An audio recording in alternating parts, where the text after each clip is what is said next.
You win a game and you don't play your best, you absolutely have to correct those things, and I think our guys had a good sense of that yesterday. You know, early on we had some drops. Early on, Chase missed some open receivers. You know, we're still, you know, especially at that position, very, very young. And, you know, I think we're going to be a much better team, you know, week 8 than we are today, but we've got a really good team in Toledo. We've got to grow as a team. We've got to make some corrections. We've got to play our best game to date to have a shot this week. There's a little more sense of urgency to correct errors when you lose, but when sometimes you win big and you kind of gloss over some things you need to correct. That wasn't the case yesterday. There was a lot of things we had to correct. I think they're a complete team.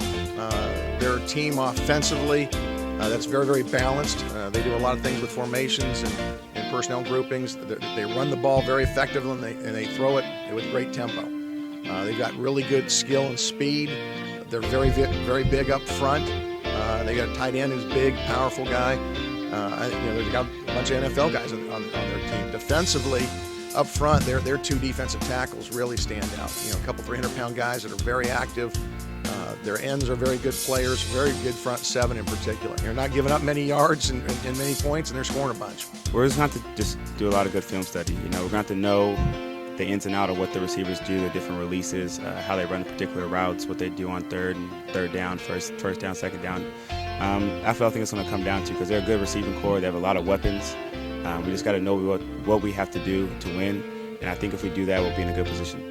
Right now, defensively, our guys feel pretty good about themselves. They corrected a lot of things we had to correct from a week before. We tackled better. We still have a long way to go in tackling better. But we're playing at a speed and making plays because our guys are playing fast and playing with confidence. We've got to carry that confidence, you know, to Toledo this weekend. I don't know if it was nerves or whatever. He just didn't seem on, and he got better as the game went on, but early on, I think our protection broke down a little bit, and that may have, you know, got his feet not set.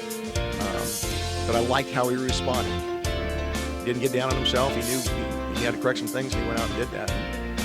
You know, he's going to grow, and we're going to grow with him. I think it's great that we have an intersectional rivalry, you know, with them.